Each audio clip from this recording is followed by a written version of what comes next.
తెలంగాణలో ఆర్టీసీ కార్మికుల సమ్మె అంశం కీలక మలుపు తిరిగింది. టీజీఎస్, ఆర్టీసీ, జేఏసీ ప్రభుత్వ ప్రతినిధుల మధ్య జరిగిన చర్చలు విఫలమవడంతో సమ్మె బాట పట్టారు ఆర్టీసీ, జేఏసీ నాయకులు. తెలంగాణ ప్రభుత్వంతో జరిగిన చర్చలు విఫలం కావడంతో తాము ఈ నిర్ణయానికి వచ్చామని తెలిపారు. ఇప్పటికే చాలా కాలంగా సమస్యలు పెండింగ్లో ఉన్నాయని, మరింత ఆలస్యం సహించలేమని జేఏసీ నాయకులు స్పష్టం చేశారు. సమస్యలు పరిష్కరించేంత వరకు సమ్మె కొనసాగుతుందన్నారు. ఆర్టీసీ కార్మికుల సమ్మెతో బస్సులు డిపోలకే పరిమితమయ్యాయి. రాష్ట్ర వ్యాప్తంగా బస్సులు నిలిచిపోవడంతో ప్రయాణికులు తీవ్ర ఇబ్బందులు ఎదుర్కొంటున్నారు. హైదరాబాద్లోని సిటీ బస్సులు, జిల్లాలకు వెళ్లే లాంగ్ రూట్ సర్వీసులు నిలిచిపోనున్నాయి. ప్రైవేటు వాహనదారులు భారీగా ఛార్జీలు వసూలు చేసే అవకాశం ఉండటంతో సామాన్యులు ఆందోళన చెందుతున్నారు. దీనిపై మరింత సమాచారం ఎంజీబీఎస్ నుంచి మా ప్రతినిధి సవిన్ అందిస్తారు.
తెలంగాణలో ఆర్టీసీ కార్మికుల సమ్మె అంశం కీలక మలుపు తిరిగింది. టీజీఎస్, ఆర్టీసీ, జేఏసీ ప్రభుత్వ ప్రతినిధుల మధ్య జరిగిన చర్చలు విఫలమవడంతో సమ్మె బాట పట్టారు ఆర్టీసీ, జేఏసీ నాయకులు. తెలంగాణ ప్రభుత్వంతో జరిగిన చర్చలు విఫలం కావడంతో తాము ఈ నిర్ణయానికి వచ్చామని తెలిపారు. ఇప్పటికే చాలా కాలంగా సమస్యలు పెండింగ్లో ఉన్నాయని, మరింత ఆలస్యం సహించలేమని జేఏసీ నాయకులు స్పష్టం చేశారు. సమస్యలు పరిష్కరించేంత వరకు సమ్మె కొనసాగుతుందన్నారు. ఆర్టీసీ కార్మికుల సమ్మెతో బస్సులు డిపోలకే పరిమితమయ్యాయి. రాష్ట్ర వ్యాప్తంగా బస్సులు నిలిచిపోవడంతో ప్రయాణికులు తీవ్ర ఇబ్బందులు ఎదుర్కొంటున్నారు. హైదరాబాద్లోని సిటీ బస్సులు, జిల్లాలకు వెళ్లే లాంగ్ రూట్ సర్వీసులు నిలిచిపోనున్నాయి. ప్రైవేటు వాహనదారులు భారీగా ఛార్జీలు వసూలు చేసే అవకాశం ఉండటంతో సామాన్యులు ఆందోళన వ్యక్తం చేస్తున్నారు.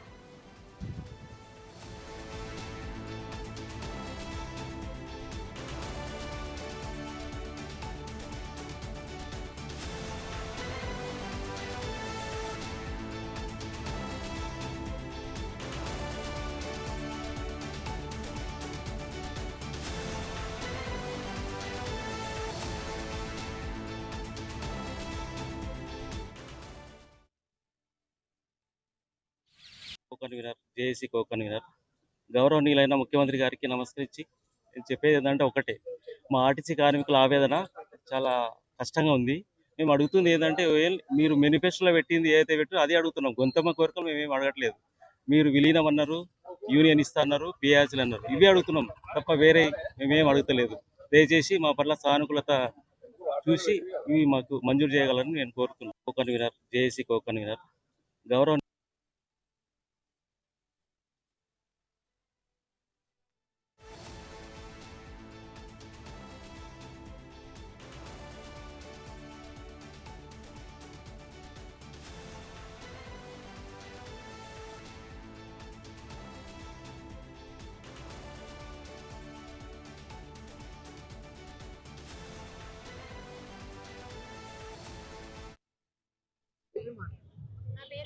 సపోర్ట్ ఉండాలి ఎప్పుడే కానీ. చాలా రోజులుగా మేము ఆర్థిక సమస్యలతోని బాధపడుతున్నాము. ఆర్టీసీ కార్మికులము అన్న మాటే కానీ మాకు ఎలాంటి బెనిఫిట్స్ కూడా సరిగా వాళ్ళు అమలు చేయడం లేదు. కొత్త ప్రభుత్వం వచ్చింది, అందరికీ అన్ని సమకూరుస్తున్నామంటారు. మా ఆర్టీసీకి ఏం చేసింది ఇన్ని రోజులుగా? మాకున్న సమస్యలు అలాగే ఉన్నాయి, పాత సమస్యలే, కొత్తది ఒక్కటి కూడా లేదు. ముందు పక్కా విలీనం అని చెప్పారు, ప్రభుత్వంలో గెజిట్ అయిపోయింది, మేము చేసేస్తున్నాము అని చెప్పారు. ఇప్పటి వరకు చేసింది లేదు. 2.5 సంవత్సరాలు కావాల్సింది. ఆర్టీసీ కార్మికులు ఏం పాపం చేస్తున్నారని మేము ప్రశ్నిస్తున్నాం. ఆర్టీసీ కార్మికులు చేసే కష్టము ఒక కలెక్టర్ కూడా చేయలేకపోతాడు. ఒక కలెక్టర్ తిరగని మండలాలు మేము తిరుగుతాం, ఒక కలెక్టర్ తిరగని జిల్లాలు మేము తిరిగి వస్తాం. మేము అంత కష్టజీవులం. మా కష్టం ఎవరు చూస్తలేరు. అంతకు ముందు నా కేసీఆర్ ఆయనకు పట్టలేదు. ఇప్పుడు ఈయన వచ్చి నువ్వు ఇచ్చినావు కదా, నీ మేనిఫెస్టోలో పెట్టినావు కదా, నీ మేనిఫెస్టోలో పెట్టిందే మేము అడుగుతున్నాం. మా ఏం గొంతమ్మ కోరికలు కావు. నువ్వు ప్రభుత్వంలో విలీనం చేస్తానన్నావు, చెయ్యు. మాకు ఇచ్చే ఫిట్మెంట్ మాకు ఇస్తానన్నావు, ఇయ్యు. మాకు యూనియన్ పెడతానన్నావు, పెట్టు. యూనియన్ పెట్టకపోతే ఎట్లా అన్నావు? అప్పుడు మస్తు మాట్లాడినావు, ఎగిరెగిరి మాట్లాడినావు. ఆర్టీసీలో దిక్కులే, నాకు ఎవడు దిక్కులేడు అన్నట్టు మాట్లాడినావు. ఈ రోజు ఏమైంది? ఈ రోజు కూడా నువ్వు మాట్లాడు, ఈ రోజు కూడా మై చెయ్యు. మై గొంతెమ్మ కోరికలు కావు. నువ్వు అమలు చేసిన మహాలక్ష్మి పథకాన్ని మేము సక్సెస్ చేస్తున్నాం. ఆర్టీసీ ఆడపిల్లలకు సక్సెస్ చేస్తున్నాము. 60 మంది 70 మంది ఎక్కాల్సిన బస్సులో 120 130 మందిని తీసుకుపోతున్నాం. ఏమమ్మా ఇట్లా ఇంతగానం ఎక్కుతారు? ఈడెక్కి ఆడదిగుతుంది, ఆడెక్కి తినదిగుతుంది. 30 రూపాయలలో పోవాల్సిన ఒక క్యాండిడేట్ 60-70 రూపాయలలో పోతుంది. ఈడెక్తుంది, ఆడదిగుతుంది, ఆడెక్తుంది, ఈడదిగుతుంది. అది ఎవరు లాస్ అవుతారు? మేము లాస్ అవుతలేమా? మా కష్టం కాదా? మా బస్సులు పాడైతలేవా? 120 మంది ఎక్కితే మా బస్సు పాడు కాదా? మా అన్ని కొంత కోరికలు కావు, మా అన్ని స్వచ్ఛమైన కోరికలు. ఆర్టీసీ కార్మికుల పట్ల మేనేజ్మెంట్ ముందు వైఖరి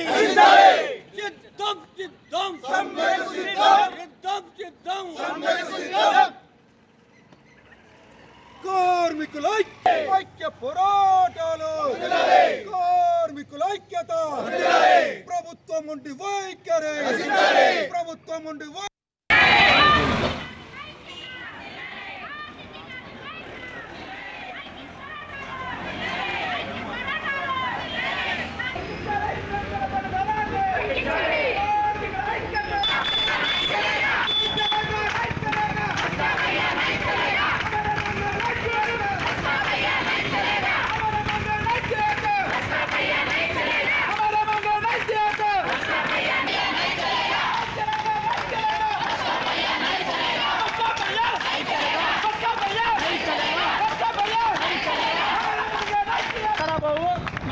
తీసేస్తేనే మీకు ఇస్తాం తప్ప ఉద్యోగాలు అక్కడికి పోవు.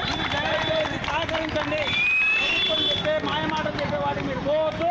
కాంట్రాక్ట్ చెప్పే మాటలు కూడా మీరు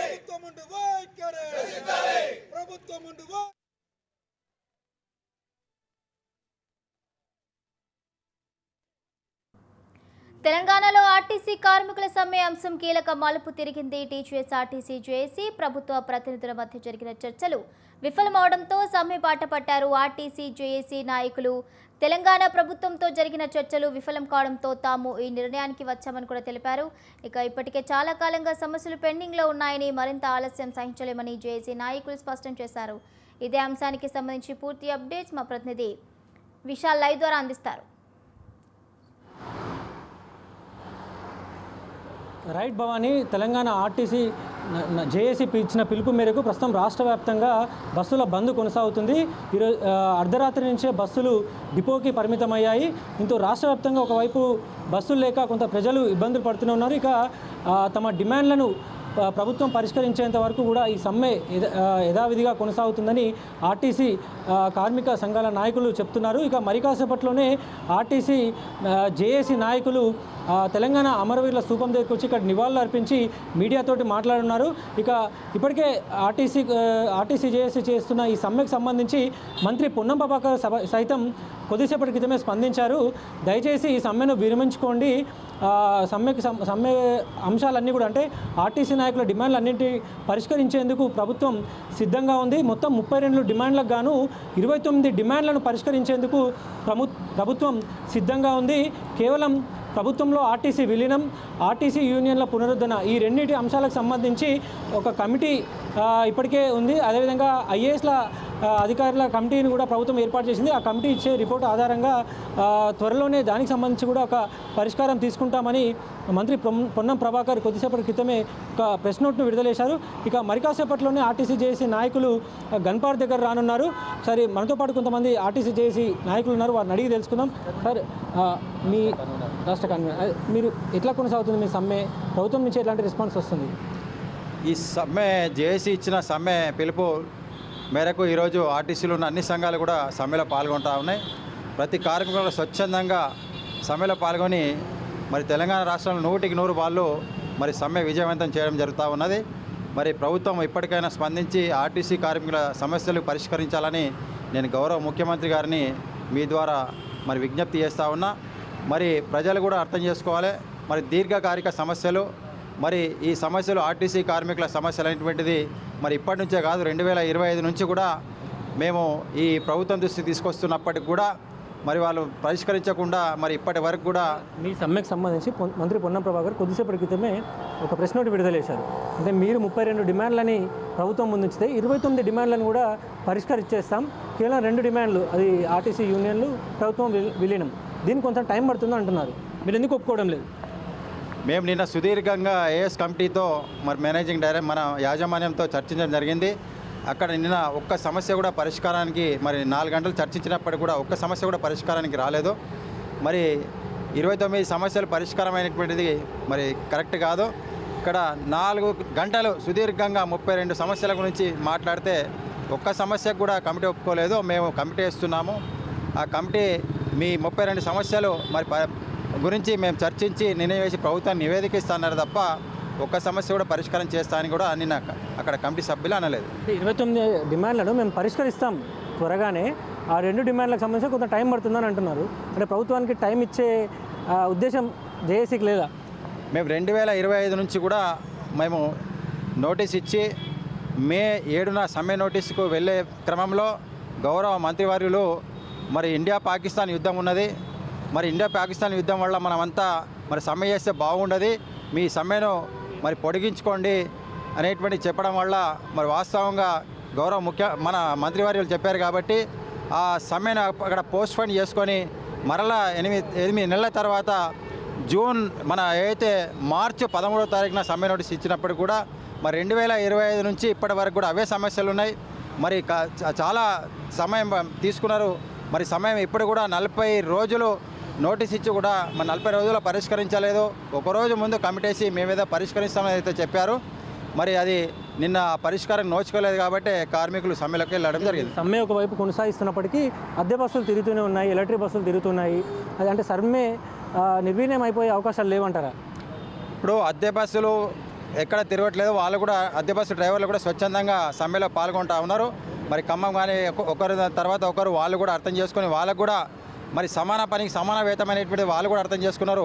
మరి యజమానులు అనేటువంటిది వాళ్ళకు కేవలం 16,000 రూపాయలు 17,000 రూపాయలు ఇచ్చి మరి ఏదైతే చేస్తూ ఉన్నారో వాళ్ళు కూడా చైతన్యవంతులు అయిపోయింది కాబట్టి మరి వాళ్ళు కూడా అన్యాయం జరుగుతుంది. సమాన పనికి సమాన వేతనం, పక్కోడు మరి వేతనం ఎక్కువ తీసుకుంటుంటే మాకు తక్కువ వేతనాలతో పని చేపిస్తున్నటువంటిది కూడా వాళ్ళు అర్థం చేసుకొని చైతన్యవంతులై వాళ్ళు కూడా సమ్మెకు మరి మద్దతుగా నిలుస్తూ ఉన్నారు. రానున్న కాలంలో ఇంకా వారు వేరే డిపోలో కూడా మద్దతు నిలిచి మరి సమ్మెను విజయవంతం చేయడానికి వారి పాత్ర కూడా ఉంటుందని ఊహిస్తూ ఉన్నాం. అనుభవం లేని వాళ్ళకి ఈరోజు అంటే ఇవ్వడం వల్ల కరీంనగర్లో ఒక యాక్సిడెంట్ అయిందని అంటున్నారు, ఎంతవరకు నిజం? మేము మొదటి నుంచి వ్యతిరేకిస్తూ ఉన్నాం. అవుట్సోర్సింగ్ పద్ధతిలో డ్రైవర్లకు నియమించరాదు. మరి అదే అవుట్సోర్సింగ్ అనేటువంటిది ఒక ఏజెన్సీ ద్వారా ఏదో నియమిస్తూ ఉన్నారు, వాళ్ళు కరెక్ట్ కాదు అనేటువంటిది మేము మొదటి నుంచి చెప్తా ఉన్నాం. మరి ఆర్టీసీ ఈ రిక్రూట్మెంట్ నిర్వహించినట్లయితే మంచి సుశిక్షితులైన డ్రైవర్లను మరి తీసుకుంటుంది, మరి వాళ్ళకి మంచి ట్రైనింగ్ ఇస్తుంది. ఆ ట్రైనింగ్ ఇచ్చి వాళ్ళకి ఏదో మంచి మరి ప్రమాదాలు జరగకుండా మరి నివారించవచ్చు అనేటువంటిది మొదటి నుంచి చెప్తా ఉన్నాం. ఈ అవుట్సోర్సింగ్ డ్రైవర్ అనేటువంటిది వాళ్ళు ప్రైవేటు వాళ్ళతో మన నియమింపబడతారు కాబట్టి వాళ్ళ మీద ఎలాంటి యాక్షన్ తీసుకోవడానికి వీలుండదు. మరి కాంట్రాక్టర్ మీద కూడా యాక్షన్ తీసుకోవడానికి వీలుండదు కాబట్టి మేము జేఏసీగా మొదటి నుంచి కూడా అవుట్సోర్సింగ్ విధానాన్ని మేము వ్యతిరేకిస్తూ ఉన్నాం. ఫైనల్గా అంటే మీ భవిష్యత్ కార్యాచరణ ఏ విధంగా ఉండబోతుంది? అంటే ప్రభుత్వం నుంచి ఇంకా 2వ విడత చర్చలు ఏమైనా ఉంటాయా, లేదా భవిష్యత్ కార్యాచరణ ఏ విధంగా ఉండబోతుంది మీది? మేము ఆ తలుపు తెరిచే ఉన్నాయి. ఎప్పుడు చర్చలకు వేసినా మేము వెళ్ళడానికి సిద్ధంగా ఉన్నాం. మేము ఇప్పటికైనా ప్రభుత్వానికి విజ్ఞప్తి చేస్తూ ఉన్నాం, దయచేసి మా సమస్యలు పరిష్కరించండి. మా ఏదైతే మీరు మేనిఫెస్టోలో పెట్టిన అంశాలే మేము ఈరోజు అడుగుతూ ఉన్నాం కాబట్టి 2.5 సంవత్సరాలు అయింది. ఇప్పటికే చాలా సమయం అయిపోయింది. కార్మికులు చాలా మీపై చాలా నమ్మకం ఉంచుకున్నారు మీ ప్రభుత్వం మీద. మీకు మద్దతు నిలబడ్డారు కాబట్టి ఈరోజు కార్మికులు అడుగుతూ ఉన్నారు. మీరు దయచేసి ఈ కార్మికుల సమస్యలు మేనిఫెస్టోలో పెట్టిన అంశాలు కాబట్టి దయచేసి ఈ మరి పరిష్కరించి కార్మికులు న్యాయం చేయాల్సిందిగా మీ ద్వారా గవర్నమెంట్ను నేను విజ్ఞప్తి చేస్తూ ఉన్నాను. రైట్ భవానీ, ఆర్టీసీ జేఏసీ నాయకులు చెప్పిన వివరాల ప్రకారం అంటే తాము ప్రభుత్వం ముందుంచిన డిమాండ్లు కొత్తవి కావు, అవి పాత డిమాండ్లే.